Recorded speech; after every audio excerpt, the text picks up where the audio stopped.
Eu sou o Alisson da Transição Socialista e estou aqui para comentar como, cada vez mais, os destinos do Lula e do Bolsonaro estão unidos na atual conjuntura no nosso país.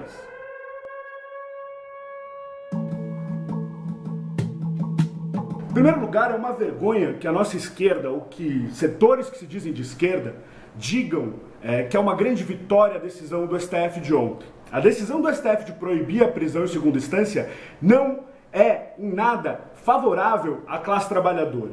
Essa esquerda, que na verdade só pensa em defender um Lula, argumenta que assim o encarceramento em massa vai se ver confrontado e que a gente vai ter mais chances de tirar da cadeia as centenas de milhares de trabalhadores que estão presos por crimes insignificantes, pelo tipo de crime que se comete para sobreviver quando não se tem alternativa.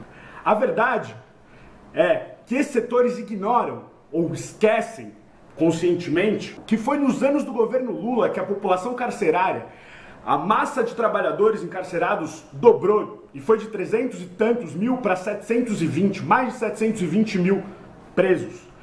Essas mesmas pessoas esquecem que essa medida do STF não é feita para tirar essa massa de trabalhadores que estão presos por crimes insignificantes, mas sim para livrar da cadeia aqueles que o povo queria ver, sim, na cadeia. Os Lulas, os Cunhas, os Renans, os Temers, os G10, os Odebrechts, o Eike Batista, os Camargos, os Correias, esses que a população queria ver preso é que vão ser beneficiados pela decisão de ontem do STF. E qualquer pessoa que diga ser de esquerda e comemora essa decisão, está na verdade comemorando uma decisão contra a classe trabalhadora. É um verdadeiro apartheid o que o STF criou, onde o trabalhador pobre que comete um crime pequeno vai para a cadeia sem nem ser julgado. 40% dos presos hoje no Brasil não foram julgados sequer em primeira instância e não tiveram acesso aos advogados caríssimos que o Lula teve acesso, a todas as instâncias e todas as protelações possíveis e a meses de discussão do STF para saber se eles iam presos ou não. O STF fez questão de discutir a medida tempo o suficiente para encontrar uma alternativa que não soltasse nem 0,05% dos presos. A gente sabe quanto muitas vezes as pessoas são presas nesse país, jovens presos, com flagrantes forjados pela polícia e passam anos na cadeia. Essas pessoas não vão ser beneficiadas, mas os grandes bandidos do colarinho branco que roubaram e saquearam esse país à vontade nas últimas décadas vão. A ideia de protelar a prisão em segunda instância nasceu e foi criada durante a ditadura para salvar um torturador burguês como Fleury, para salvar um fazendeiro, Omar Coelho Vitor, que disparou 5 tiros contra um trabalhador. Foi para salvar os burgueses que a prisão depois de segunda instância foi proibida. Foi para salvar eles. Só quando, por alguns erros do sistema judiciário, a própria burguesia começou a se punir. E agora, que a gente viu pela primeira vez na história desse país, uma série de bandidos, milionários, bilionários, que vivem do nosso suor, indo para a cadeia, o STF vai salvar eles e cumprir aquele grande acordo nacional que todo mundo sempre lembra, mas esquece de dizer que era para salvar o Lula e para salvar todo mundo. Os destinos do bandido que brinca de governar esse país e do bandido que acabou de ter a cara livrada pelo STF estão mais unidos do que nunca. O Bolsonaro, ao mesmo tempo, tenta falar grosso, apresentar soluções autoritárias, falar em fechamento do Congresso, novo AI-5, mas cada vez mais o governo Bolsonaro demonstra a sua fragilidade.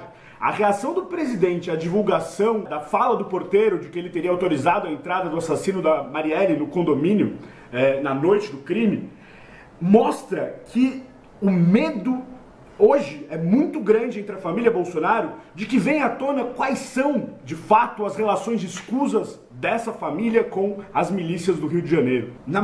Poucos dias depois daquilo, chegou ao ponto de admitir que eles próprios, da família Bolsonaro, tinham ido até a prova e recolhido a prova para evitar, supostamente, que alguém fosse lá e adulterasse a prova. Ou seja, aqueles que são de alguma forma suspeitos vão lá e eles mesmos pegam a prova, passam para a polícia e o Ministério Público diz que o porteiro que mentiu. Para entender as perspectivas que estão colocadas para os trabalhadores brasileiros, também é importante observar o que está acontecendo nesse momento na Argentina. Depois de rechaçar um setor muito parecido com o petismo aqui, o peronismo, o kirchnerismo, os trabalhadores agora reelegeram o kirchnerismo para governar o país, com a ex-presidente Cristina Kirchner voltando ao poder como vice-presidente dessa vez. O PT, principalmente, observa com muita atenção o que está acontecendo na Argentina nesse momento, porque eles estão tentando vislumbrar um futuro parecido para o Brasil, que é a volta do presidente Lula. Assim como aqui o PT facilitou a aprovação da reforma trabalhista e da reforma da Previdência para que o peso disso ficasse nas costas do governo Bolsonaro, lá os peronistas, os kirchneristas, deixaram também as reformas mais duras serem propostas pelo governo Macri, para não se queimar e voltar como salvadores da pátria. O script é muito parecido, com a diferença de que lá o Macri não foi competente o suficiente para avançar tanto nas reformas e teve que recuar diante da força da classe trabalhadora daquele país. O que interessa para o PT é que eles querem, exatamente como o kirchnerismo voltou ao poder na Argentina, voltar ao poder no Brasil. E é só nisso que eles pensam. Eles, na verdade, estão felizes e ajudaram, como a gente sabe, pela ação dos governadores, principalmente, na aprovação da reforma da Previdência, ajudaram na aprovação da reforma trabalhista, sobretudo aliviando com as direções dos sindicatos que eles controlam, para que a classe trabalhadora não evitasse a aprovação daquela medida que atacava direitos seus históricos, muito fortes, que está jogando as pessoas agora no nosso país ou no desemprego ou no subemprego, sem carteira assinada, sem direito nenhum garantido. Lula acabou de ser livrado da cadeia pelo STF. Isso é um sinal claro de que a burguesia sabe que pode vir a precisar do presidente muito em breve. E por que a burguesia pode vir a precisar do presidente muito em breve? Porque ela sabe muito bem que Lula, assim como os kirchneristas na Argentina, é quem tem de fato controle sobre ambos os setores da classe trabalhadora. Se a gente olha o exemplo dos Kirchner, a Argentina é um país onde a gente sabe que muitos dirigentes sindicais combativos são assassinados ou sequestrados ou apanham nas mãos das gangues kirchneristas. O PT, nós sabemos muito bem, quando preciso, também faz uso das suas gangues sindicais para controlar as oposições. Agora, o que está em jogo é que a burguesia precisa aplicar mais e mais ataques contra os trabalhadores. A reforma trabalhista, a reforma da Previdência não foram o suficiente e eles precisam deteriorar e apertar, arrochar ainda mais as nossas condições de vida.